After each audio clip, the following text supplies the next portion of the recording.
Queria chamar as crianças aqui na frente.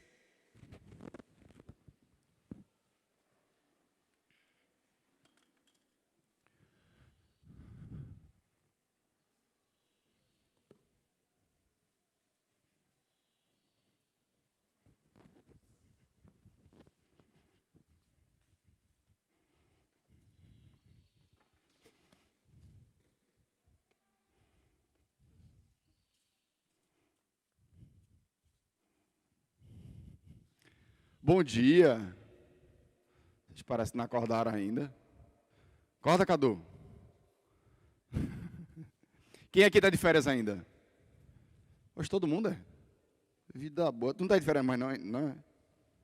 Está de férias ou não está? Tá? Está de férias? Qual foi? Diz aí, vamos dizer aí uma coisa boa que aconteceu nas férias. Foi para a praia 2 vezes. Foi para a casa da praia.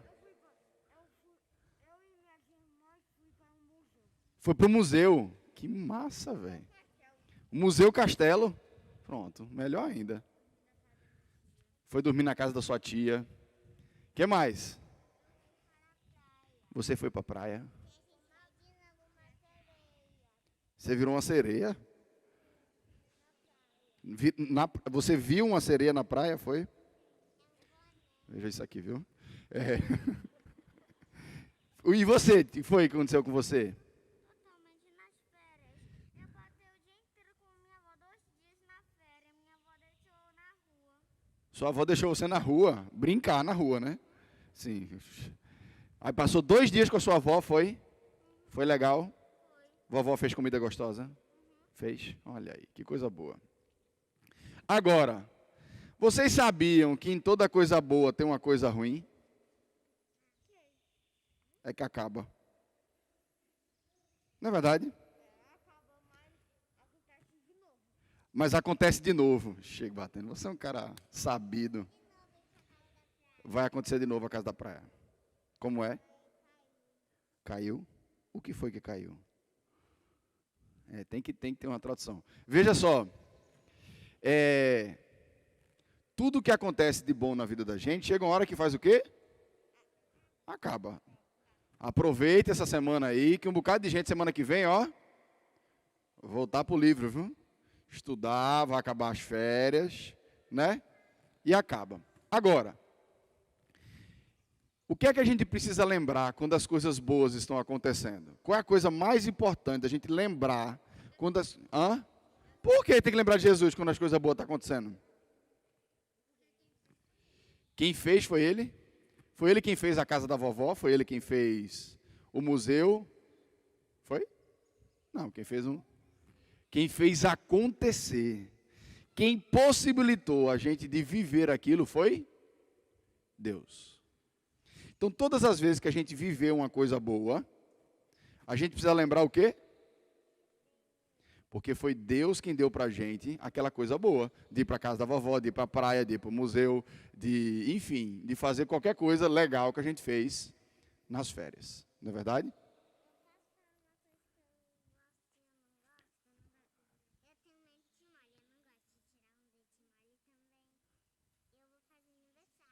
Ah, sim. Você, Na próxima semana vai fazer aniversário no dia 30 de junho. tem uma coisa que ela gosta, aniversário, outra coisa que ela não gosta é tirar dente mole, né? Tirar dente mole é um negócio meio ruim mesmo. Mas pior é tirar dente duro, viu? Dente duro é mais complicado. Mas olha, vocês sabem, presta atenção aqui, ó, a última coisa. Vocês sabiam que vai chegar um dia em que as coisas boas não vão acabar?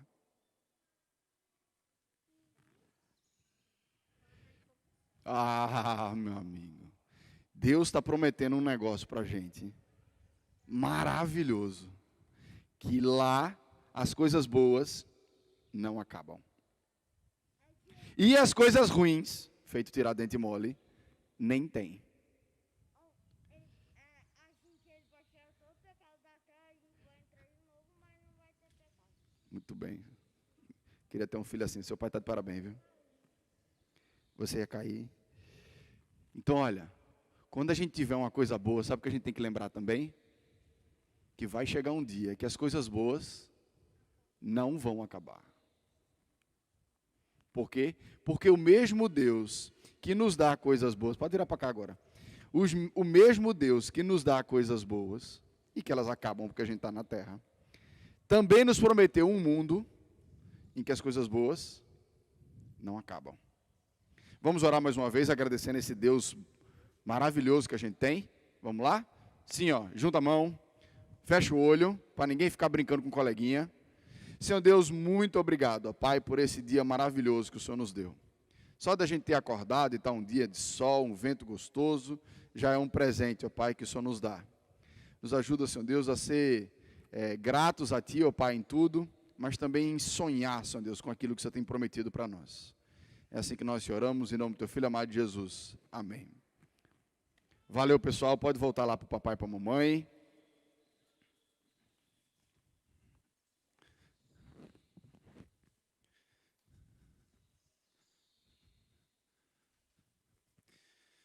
Meus irmãos, eu estava de férias até sexta-feira. E pela graça do bom Deus, essa pregação que eu quero compartilhar com os irmãos hoje pela manhã, tem um lado bom, tem um lado ruim, né? Como tudo na vida. A pregação ficou as férias todinha na minha cabeça, viu? E eu espero que Deus fale ao coração de vocês, como de fato falou com o meu, através desse texto. Eu tenho um costume na minha vida que eu faço de vez em quando, que é um remédio bacana, posso até fazer a receita para você. Eu gosto muito de tirar foto e guardar a foto, né? Porque hoje em dia a gente gosta muito de tirar foto, mas ninguém guarda a foto. Eu tenho foto impressa, né, das coisas que a gente faz, que a gente vive, e de vez em quando eu vou no computador, eu vou nas fotos analógicas, né, vamos dizer assim, e começo a olhar. E você vai lembrando, né, daquilo que você já viveu. E é muito interessante como aqueles momentos, eles vão mexendo com o seu coração, porque você estava em todos eles, e aquilo vai trazendo uma sensação maravilhosa para a sua vida, para o seu coração, para nos fazendo lembrar o quanto Deus já permitiu desfrutar nessa vida, de quantas coisas boas que Deus permitiu que nós vivêssemos. E eu sei que todos nós temos esses momentos, acontecimentos importantes, né, festas, viagens, ou vários outros momentos de alegria que ficaram guardados, né, no nosso coração. Ou então pode ser coisas muito mais simples do que essas coisas que a gente se planeja muito para fazer, né? Às vezes é uma boa noite entre amigos, né, umas boas férias, como foi o meu caso, ou até uma notícia surpresa, né, que você recebe, mas uma notícia surpresa que alegra o seu coração.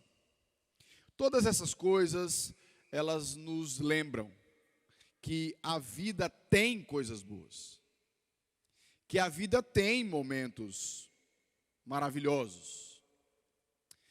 Mas eu não sei se você também já sentiu, quase que, às vezes, que é quase como junto uma coisa com a outra, que está bom demais para ser verdade.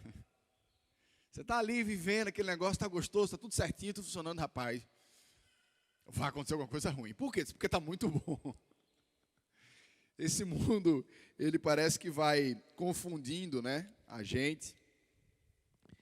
E é muito importante a gente aprender a refletir naquilo que acontece na nossa vida para que a gente molde esses acontecimentos à palavra do nosso Deus. E hoje eu quero ajudar você a desfrutar do que você tem vivido hoje, mas também de ajudá-lo a sonhar com aquilo que tem sido prometido para nós no amanhã. Então, abra sua Bíblia em Eclesiastes.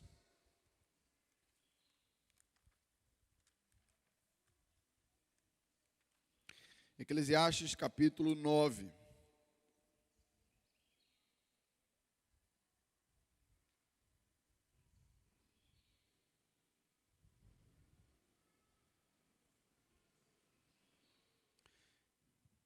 Eclesiastes capítulo 9, versículos de 7 a 10.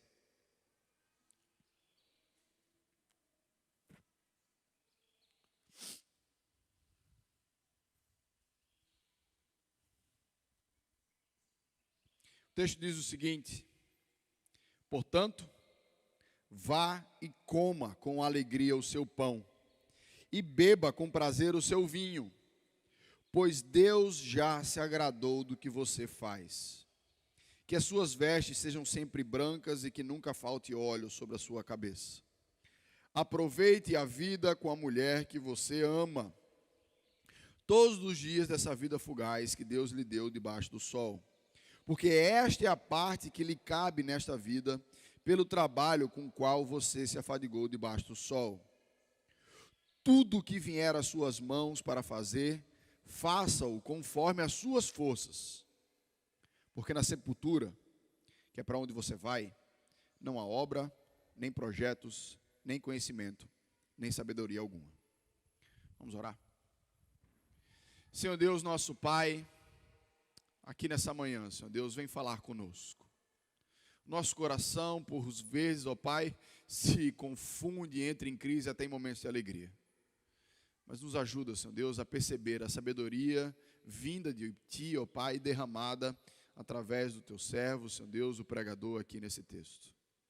Que o Teu Santo Espírito poderosamente, ó Pai, venha sobre nós mais uma vez nessa manhã. Em nome do Teu Filho amado Jesus. Amém.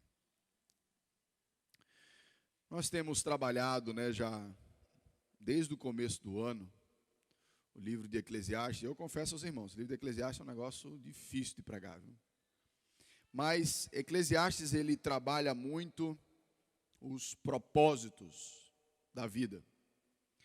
Os propósitos que as pessoas elegeram para si, em se agarrar, viver e colocar toda a esperança naquilo dali. Colocar toda a sua alegria naquilo dali. E o autor do texto, ele vem mostrando um a um, a gente já trabalhou vários, como os propósitos das vidas das pessoas, na verdade, são vazios e não conseguem nos saciar. Então o livro, ele nos leva a uma difícil, mas importante reflexão de como nós estamos rumando a nossa vida, para onde nós estamos indo, e também lida com a capacidade ou a incapacidade de refletir sobre todas as questões da vida, porque por muitas vezes, quando nós começamos a pensar com seriedade da vida, nós chegamos a perguntas que simplesmente nós não temos as respostas, nem com a Bíblia. E ele reconhece isso. Ele reconhece a limitação do pensamento humano. Então, aqui no início do capítulo 9, ele mostra, que em última causa, quem faz todas as coisas acontecer é Deus. Só olha, eu aprendi que o bom ou o ruim, ao bom e ao ruim, a gente não tem controle. Quem está no controle de todas as coisas da nossa vida é Deus. Nós não podemos saber de tudo, e cabe a Deus o futuro. Essa é uma verdade que qualquer pessoa com o mínimo de sinceridade vai ter que reconhecer. Você não vai saber tudo. O nosso conhecimento, por mais que tenhamos, é parcial. Na vida acadêmica, quanto mais você estuda, mais você descobre que você não sabe de nada. Você faz, um bacharelado, aí você vê um pouco de todas as coisas. Aí você vê que tem um mundo ali dentro daquela área que você está estudando. Aí você pega e faz uma pós em uma área. Dentro daquela pós, você faz um mestrado da área da pós. Dentro do doutorado, você faz um dentro da área. Avalie tudo que tem. Sem falar isso nas questões mais existenciais, vamos dizer assim, que tem muitas coisas que Deus reservou para ele. Eu gostava, as pessoas gostam de fazer todo tipo de pergunta, Pastor, o anjo tem umbigo, Essas perguntas que ele não vai saber responder, não vai levar a canto nenhum. Mas outras perguntas mais sinceras que as pessoas fazem, que a gente não tem resposta. Aí, um dos textos que eu tive que aprender como pastor a decorar logo foi Deuteronômio 29, 29. E diz que as coisas encobertas pertencem a Deus. Mas as coisas que ele nos revelou é para que nós a obedeçamos. Então, tem hora que eu chegava para o irmão e disse: meu irmão, Deuteronômio 29, 29. O que é que está escrito? Eu digo: abra. Porque tem coisa que a gente não vai ter a resposta. Agora, mesmo a gente não tendo a resposta para as questões da vida, nós podemos confiar naquilo que Deus nos revelou. E a confiança se baseia na soberania do nosso Deus, que controla todas as coisas e que nós podemos confiar no seu governo. E por que que ele coloca esse versículo, né, o versículo 7 aqui, no meio desse contexto onde ele começa a colocar no capítulo 9, em que ninguém sabe o que vai acontecer, né? Está lá no finalzinho do versículo 1, que ele fala: tenho refletido sobre todas essas coisas e cheguei à seguinte conclusão: os justos e os sábios com seus efeitos estão nas mãos de Deus. Se é amor ou se é ódio está à sua espera, isso ninguém sabe. Ninguém sabe o que vai acontecer. Depois ele vai dizer: a única coisa que você sabe que vai acontecer é que você vai morrer. E isso acontece com todo mundo.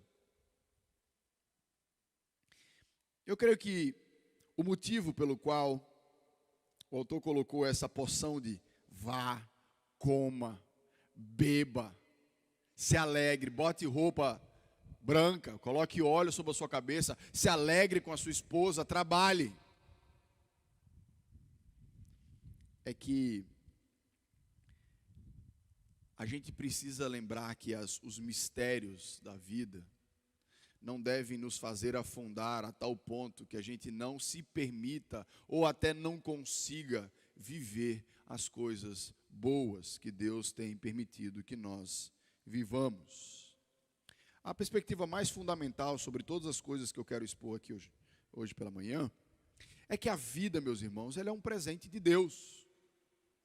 O nascimento em si é o maior milagre que a gente vive. A formação do ser humano, o nascimento, o crescimento é uma obra incrível de Deus. E não só a vida, mas tudo em que a gente permite, que Deus permite que nós vivamos, são manifestações da bondade de Deus. Tiago 1,17 fala sobre isso, né? Que toda boa dádiva, todo dom perfeito vem de Deus. As coisas boas que a gente recebe vêm de Deus. Sabe por quê? É importante Salomão lidar com essa dualidade, porque do mesmo jeito que ele nos ensina a pensar com mais seriedade com a vida, ele equilibra esse pensamento com viver a vida com leveza. E enxergar Deus no meio dessa história é o que nos possibilita ter um equilíbrio, porque nós podemos colocar toda a nossa atenção sobre o sofrimento, nós podemos colocar toda a nossa atenção sobre aquele momento pesado que a gente está vivendo, que a gente deixa de enxergar a bondade e a providência de Deus na nossa vida. Quando eu falo sobre isso, eu me lembro logo de Esther e Noemi. No finalzinho lá do capítulo, Esther e Noemi, de Noemi e Ruth, perdão.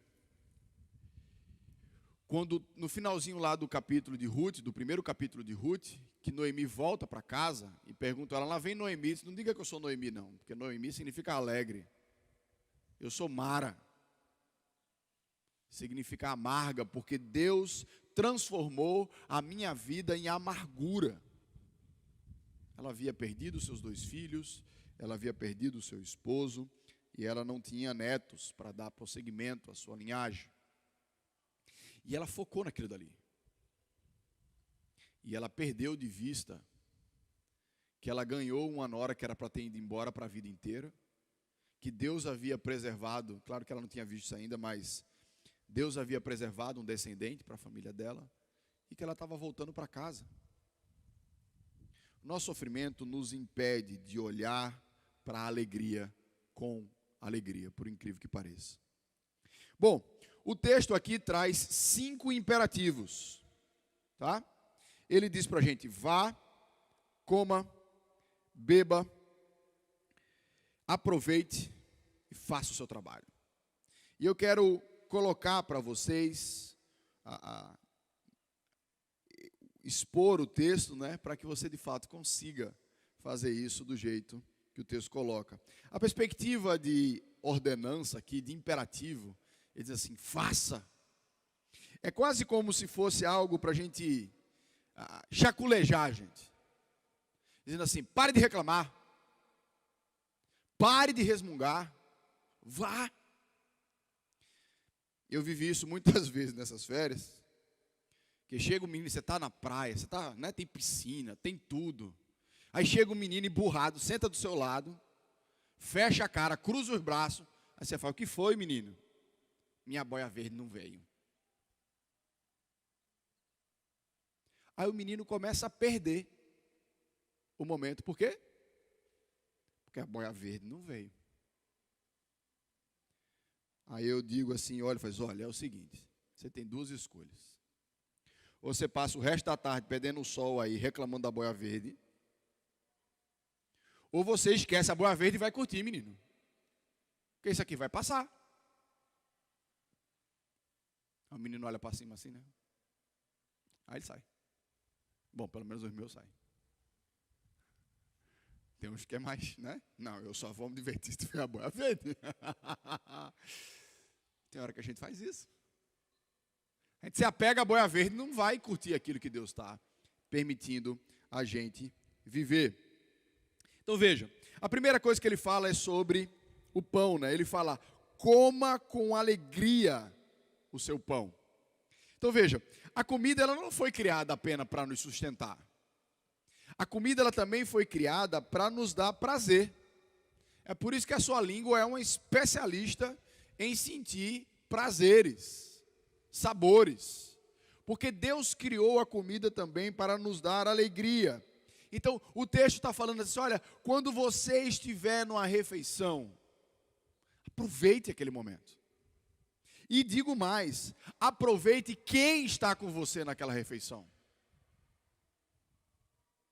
Porque comer com alegria o pão, alegria é um negócio muito interessante, porque a gente gosta de partilhar ela. Então, comer com alegria o pão, ele diz assim, olhe para a sua refeição, muito mais do que um momento de se manter vivo. Se Deus está permitindo você comer, se Deus está permitindo você estar ali com a sua família, com seus amigos, ou até você e Deus, coma com alegria esse momento. Então, nós devemos encarar as nossas refeições com alegria, desfrutando do momento, percebendo que é a mão de Deus que nos permite viver aquilo. Às vezes a gente torna um costume, meramente um costume, de orar antes de comer. Se orar antes de comer virar só um costume, perdeu o costume. Porque o orar antes de comer é dizer assim, Senhor Deus, que maravilha que o Senhor nos permite estar desfrutando dessa refeição. O foco do texto aqui não é quando você vai, né? Aniversário, vai restaurante chique, comer. Também é esse tipo de comida, mas não é só a comida rica, mas o que o texto está dizendo assim, é assim, ó, coma com alegria o seu pão. Ele podia botar aqui a sua lagosta, né?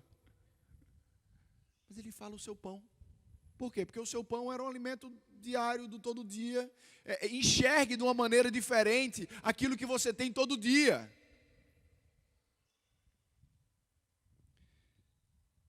Então, comer com alegria pode ser um cachorro quente, pode ser um camarão.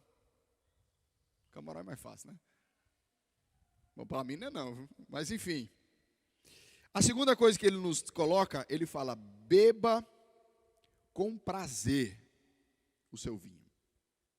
O vinho, gente, por mais que algumas pessoas achem estranhas essas coisas na Bíblia, né? O vinho era uma bebida muito comum naquela época.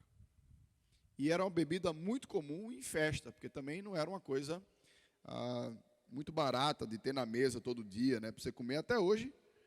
Dificilmente você encontra alguém que todo dia toma vinho. Todo dia toma vinho. Pode até dar problema um negócio desse. Mas enfim, o que o texto está dizendo quando fala beba com prazer o seu vinho, não é que a Bíblia está dando aqui uma licença para bebedeira, né? Ó, vamos beber, a Bíblia está dizendo para beber, hein? Porque naquela época era vinho, hoje é cerveja, então vamos se afundar aqui. Tanto é que ela não fala beba muito o seu vinho. Ela fala o quê? Beba com prazer. É o momento de você poder desfrutar daquilo dali. Entra como um cognato, né? Uma dupla, um dueto ali com um pão. Coma com alegria o seu pão. Beba com prazer o seu vinho. E não precisa ser vinho. Pode ser um suco. Pode ser uma coca. Mas beba com prazer. Entenda que isso está vindo da mão de Deus. E é um prazer a gente poder vivenciar aquilo dali. E aí a parte do texto que fica rodando assim na cabeça, que ele diz assim: pois Deus já se agradou do que você faz. Primeira vez que a gente lê esse texto, eu pelo menos fiquei, peraí, isso aqui não quer dizer o que eu penso que quer dizer. Deus se agrada de tudo que a gente faz? Não. Não se agrada. O resto da Bíblia não deixa a gente acreditar ou ler dessa maneira. Mas dentro do contexto do texto, é dizendo assim: Deus nos criou de uma forma que a gente pudesse viver os prazeres. E quando nós vivemos esses prazeres, gratos ao Deus que os concedeu, e sem ir contra a sua vontade, Ele se alegra de nós. Deus gosta quando nós nos alegramos naquilo que Ele tem reservado para nós. É quando um pai quer fazer uma surpresa para o filho, e ele conhece o filho, e ele compra um presente que ele sabe que o filho dele vai gostar. E ele, quando chega em casa, faz a surpresa e dá o presente para o filho. Qual é a coisa boa desse dar o presente e qual é a coisa ruim? A coisa boa é que quando nós damos o presente para o filho, e ele curte, e ele agradece, e ele fica brincando, feliz da vida, como é que o pai fica? Feliz também. Mas quando ele recebe o presente, faz: ah, tá. Obrigado, viu? Poxa. Pensei tanto, eu me esforcei, fui lá numa loja que tinha não sei o que para comprar. Já era tarde da noite, quase que eu não consegui, para ver a alegria do meu filho, e ele não se alegra com aquilo que eu estou dando para ele. É essa a sensação, é essa a ideia do texto, quando ele fala que Deus já se agradou do que você faz.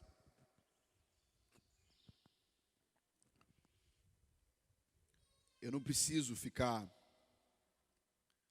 me remoendo para poder curtir aquilo que Deus tem reservado para mim.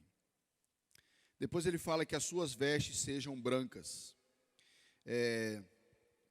As vestes brancas eram comumente usadas para a festa, por uma razão simples. Até hoje, roupa branca dá trabalho para limpar, né? Estava ali naquela época. Então, a roupa branca era uma roupa que era reservada no armário, né? Para o momento de festa. Porque se você ficasse usando dia a dia, ela ia manchar na hora da festa.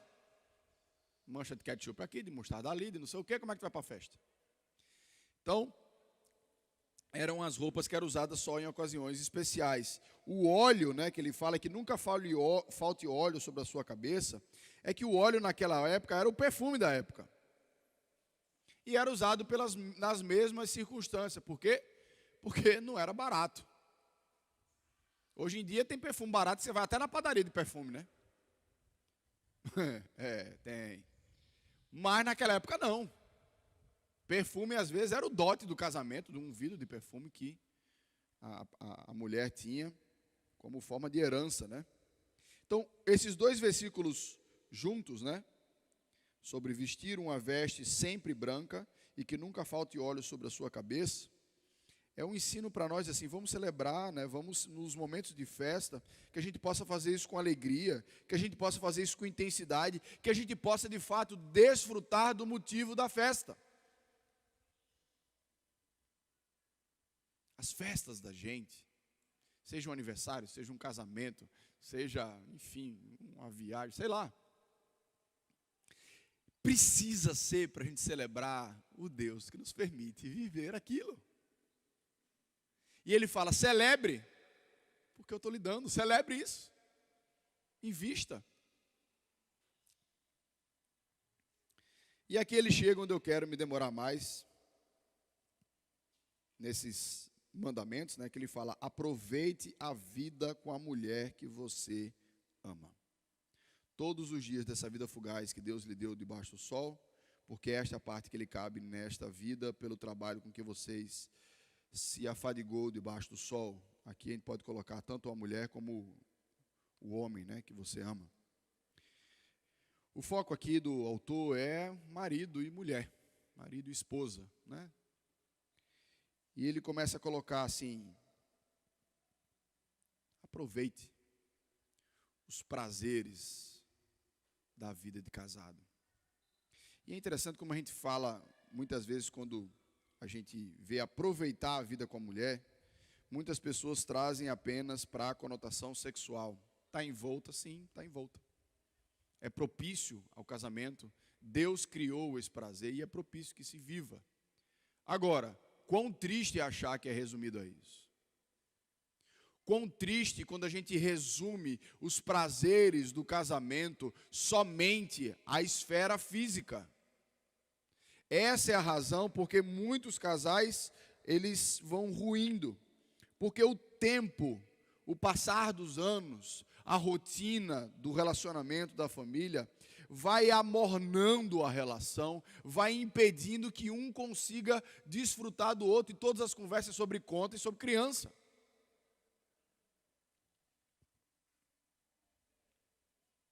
E o mandamento aqui é: aproveite a vida com a sua mulher.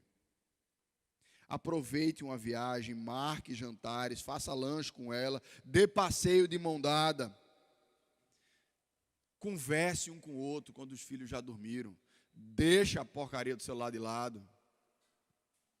Vá conversar. Vá desfrutar um do outro. E eu lá em casa tenho umas perguntas que eu fico guardando para a hora de dormir. Na hora de dormir eu solto. Para a gente poder ter aquele momento, o momento que você está ali em paz, já deitadinho, né? Na maioria das vezes limpo, né? Poder desfrutar um do outro, conversando. Para você, se o que eu estou dizendo para você é um absurdo, amém. Significa que você está fazendo isso. Mas existe algumas pessoas que não sabem mais aproveitar o seu marido e a sua esposa, porque não sabem mais ficar um com o outro.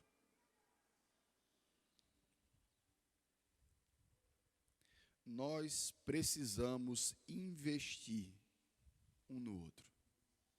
Nós precisamos desfrutar, valorizar, priorizar o nosso relacionamento. Uma vez lá, quando eu estava lá em Noronha, a gente fez uma programação para casal. E foram 3 noites, né, de palestra. E na 4ª noite tinha um jantar. Fechou lá com um restaurante, que não sei o quê, um buffet e tal, aquela coisa toda, né? Arrumou um lugar para as solteiras, né, da igreja, ficaram com as crianças para poder dar esse momento para o casal. E foi um momento assim maravilhoso. Até meu pai estava lá com a gente, foi ele que foi o palestrante. E eu lembro quando terminou o jantar, assim, o pessoal tudo maravilhado, né? Tudo feliz da vida, passou uma noite em casal, aquela coisa toda, mesmo que, né, fosse com muitas pessoas. E aí chegou um casal para mim e fez assim: pastor, eu queria agradecer muito o senhor, que foi muito bom essa noite. Porque desde que a gente teve a nossa primeira filha, que a gente nunca saiu só a gente. Só que a filha dele tem uns 9 anos. Aí eles disseram assim: a gente entendeu hoje que a gente vai fazer isso mais. Disse amém. Coisas simples, né? Mas que muitas vezes a gente deixa de priorizar. Agora, meus irmãos, eu sei que existem alguns que estão vivendo um relacionamento que ele não consegue desfrutar da sua esposa. A coisa é tão complicada que não está sendo um momento de desfrute, vamos dizer assim. Se essa é a sua realidade, meus irmãos, eu quero lhe exortar de verdade, para que você possa estar amando a sua esposa de maneira sacrificial, da mesma maneira como Cristo ama a sua igreja. Tem momentos que a igreja está dando prazeres maravilhosos para o Senhor Jesus, vivendo aquilo que ele deseja. Mas existem momentos em que ela não está vivendo aquilo que ele deseja. E ele continua amando e cuidando daquela igreja. E se até isso você está tendo dificuldade de fazer, clame a Deus para que Deus lhe capacite a amar a sua esposa de uma maneira como você talvez nunca a tenha amado. Mas eu quero que você entenda que a gente não deve parar nisso. A Bíblia nos pede para que a gente desfrute desse relacionamento. E a última coisa que o texto coloca é do trabalho. Ele fala, tudo que vier às suas mãos, faça conforme as suas forças. Meus irmãos, o trabalho é uma grande dádiva de Deus. O trabalho não é fruto de pecado. O trabalho existia até no Éden. É claro que o pecado, ele trouxe várias dificuldades para o trabalho. O trabalho se tornou difícil. Tão difícil que muita gente acha que a aposentadoria é um sonho. Como se vivesse trabalhando a vida inteira. Quando eu me aposentar, quando me aposentar. Mas, se você acha que o seu trabalho é difícil, que o seu trabalho é ruim, converse com alguém que está desempregado há mais de 2 anos. E veja se é um sonho. Com muitos aposentados que tem por aí, que diz que não é um sonho. Porque o trabalho, ele nos motiva, ele nos desafia. Uma das frases que a minha avó colocou, na sua avançada idade, ela disse, uma das coisas mais difíceis de a gente envelhecendo, é que a gente vai ficando sem nada para fazer. Então o texto está dizendo o que para você? Tudo que vier às suas mãos para fazer, faça. Conforme as suas forças, por quê? Porque assim como a comida, assim como a bebida, assim como até como o casamento, é passageiro. São alegrias e dádivas que Deus nos concede, mas são passageiras. Então, nós devemos encarar o trabalho que nós temos de uma maneira muito responsável, com dedicação, e fazer com todas as nossas forças, sem distrações, se empenhando naquilo que Deus tem colocado nas nossas mãos. Mas a grande verdade é que um trabalho bem feito, sob a ótica de que foi Deus que nos deu, ele nos alegra, ele satisfaz a nossa alma. Meus irmãos, eu quero colocar para vocês, de tudo que a gente trabalhou aqui, 2 coisas que eu acho muito importantes, que são os perigos de a gente não equilibrar o que está aqui no texto. A primeira coisa é que parece que quando a gente olha esses versículos isoladamente, está parecendo que a Bíblia está dizendo assim, vá lá, culta, comamos e bebamos, que amanhã morreremos, né? Vá lá, desfrute. Fica parecendo, numa leitura rápida, que a Bíblia está dando vazão para o estilo de vida de quem não conhece a Deus. Vá, curta, coma. E a gente aqui na igreja vai, rapaz, a gente está atrasado. Então, eu quero mostrar para você alguns perigos que estão em volta disso, né? Quem não conhece a Deus, gente, desfruta de tudo que vem de Deus, mas ignorando a Deus e os seus mandamentos. Ele coloca a perspectiva de vida dele naquilo dali. Deus nos permite a gente enxergar a coisa de uma ótica muito mais acima. Como nós conhecemos a Deus? Nós olhamos para essas coisas como vindas dele, e nossa alegria está em desfrutar dessas coisas obedecendo a ele. Porque na verdade nosso bem maior não é essas coisas, mas é o próprio Deus.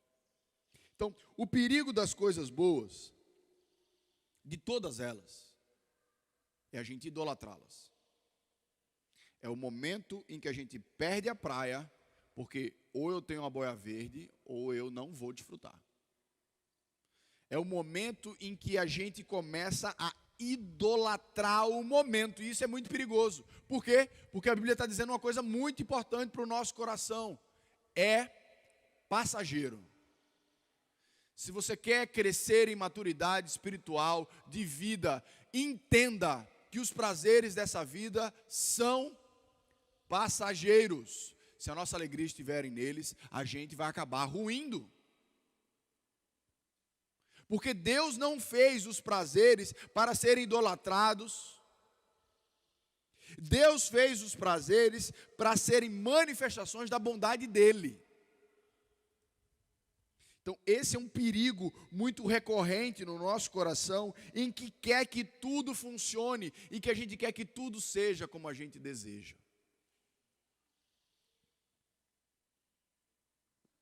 A grande verdade é que nós não podemos desfrutar de nada que a gente idolatra. Porque quando a gente idolatra uma coisa, aquela coisa comanda a gente. A única coisa que você desfruta enquanto idolatra é Deus. Qualquer coisa criada, ela vai dominar você. E aquilo não é mais um prazer, aquilo é uma necessidade, aquilo é uma cobiça, que você tem que ter, que você não sabe ser feliz sem aquilo.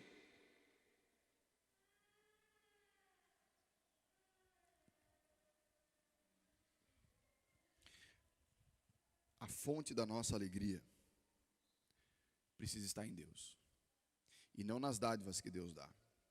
É muito triste quando a gente foca no presente e perde quem deu o presente. Criança, a gente sempre está lembrando, né? O menino está feliz da vida com aquele negócio, com aquele brinquedo, com um colar que ganhou. Aí o pai faz: você sabe quem te deu? Sei não. Ele se apegou ao presente e esqueceu quem deu.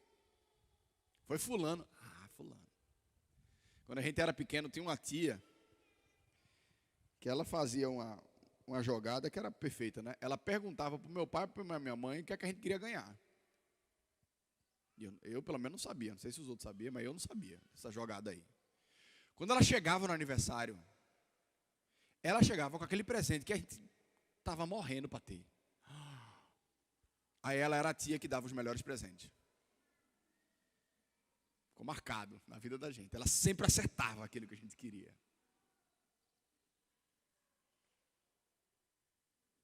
Essa conexão, presente com o doador, ela precisa ser feita constantemente no nosso coração. Também esse versículo vem para a gente que achar que ser cristão é você viver uma abnegação completa, não desfrutando de nada, vivendo uma vida miserável, triste. Não é isso que a Bíblia coloca. Paulo coloca: eu aprendi a viver feliz em toda e qualquer situação, na abundância e na escassez. Esse é o equilíbrio. Quando a gente entende que a nossa alegria está em Deus, o que vem dele, seja muito ou seja, entre aspas, pouco, a gente aprende a se alegrar do mesmo jeito.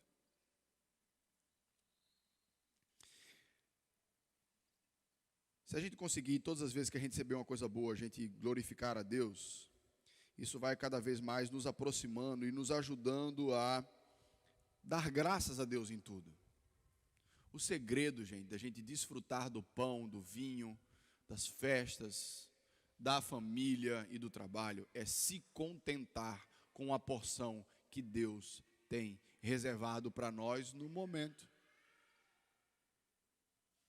Porque tem hora que a gente vive o tempo todo na cabeça do que vai acontecer, do que vai acontecer. Ah, quando eu tiver isso. Ah, quando eu estiver morando não sei aonde. Ah, quando eu for casado. Ah, quando eu tiver um carro. Ah, quando. E não vive aquilo que Deus tem reservado para a gente hoje. Não tem se contentado naquilo que Deus tem reservado para nós hoje. Mas encerrando, eu quero fazer uma conexão com você que eu acho que ela talvez seja a mais importante do texto.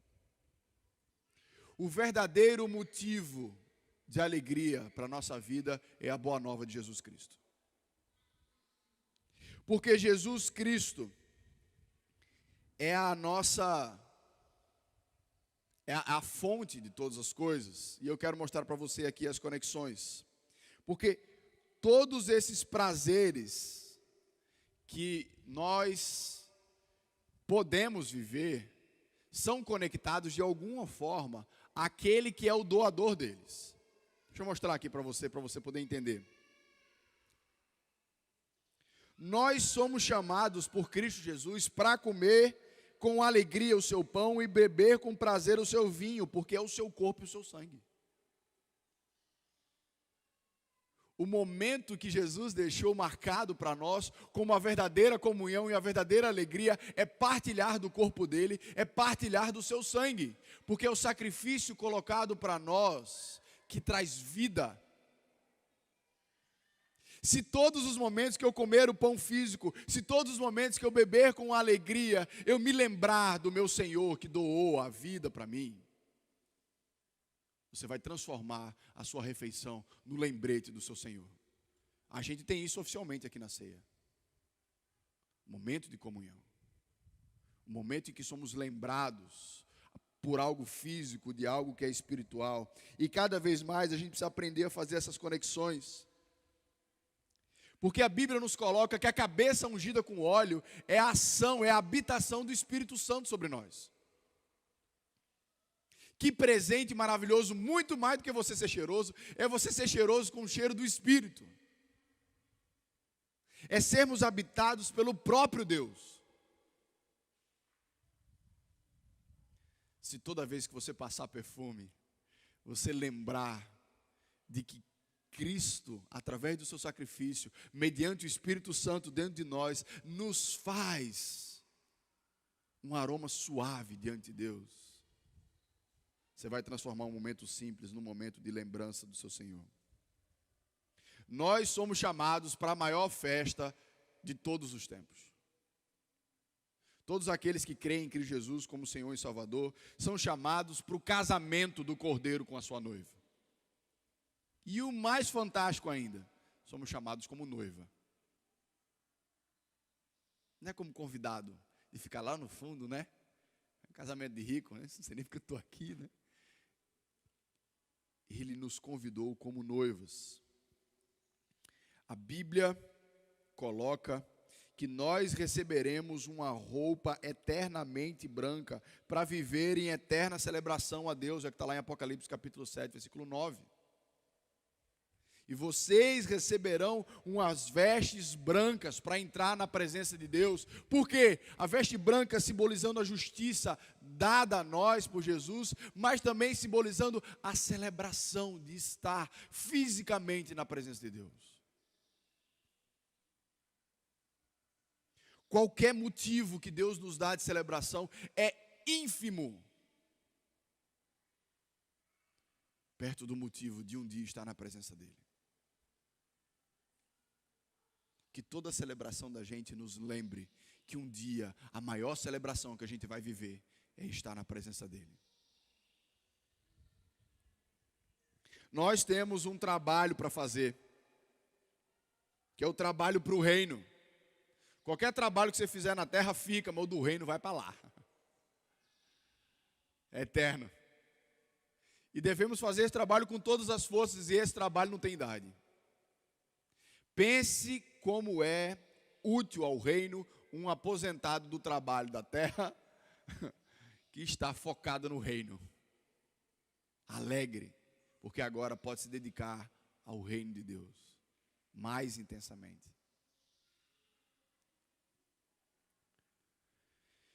Eclesiastes é uma lembrança importante que o nosso tempo está passando.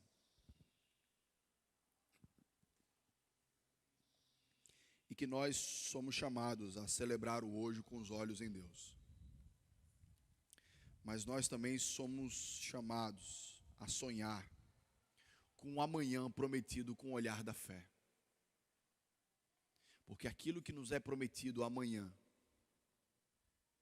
depois dessa vida, é infinitamente melhor do que tudo de bom que nós podemos viver aqui. Todo sofrimento que nós vivemos é uma lembrança de que nós não somos deste mundo. Toda alegria que termina deve nos ser uma lembrança de que nós ainda não estamos na nossa casa. Porque haverá um dia em que as nossas alegrias não vão cessar. Para nós é até algo estranho entender que tem um lugar que a alegria não termina, que o sofrimento nem existe. Mas essa é a promessa de Deus para o nosso coração. Que a gente possa desfrutar do hoje, mas sonhar com o amanhã que Deus tem nos prometido. Amém? Vamos orar? Senhor Deus, nosso Pai, que maravilha, Senhor Deus, todas as coisas boas que o Senhor tem nos concedido. Que gostoso, Senhor Deus, poder viver as pequenas coisas do nosso dia a dia. O abraço de um filho, de uma esposa, o comer, ó Pai, o beber, o nosso trabalho. Com pessoas que a gente conhece, com amigos que o Senhor coloca na nossa vida, com bênçãos materiais, com passeios, com viagens. Mas acima de tudo, Senhor Deus, que maravilha poder te conhecer. Que maravilha, Senhor Deus, é poder ouvir a Tua palavra e compreender, e ser edificado, e ser fortalecido, ser exortado. Que nenhuma bênção secundária, ó Pai, nos faça perder, Senhor Deus, a bênção, Senhor Deus, que Tu és. Que o nosso relacionamento, ó Pai, contigo seja a nossa maior preciosidade, Senhor Deus. Enche o nosso coração com aquilo que o Senhor tem nos prometido para o futuro. Porque isso vai mudar a forma como nós vivemos o nosso presente. Então que a gente possa encarar de maneira diferente, com muito mais alegria, com muito mais gratidão, as bênçãos diárias, ó Pai, que o Senhor tem concedido a nós. É assim que nós te oramos, em nome do Teu Filho amado Jesus. Amém.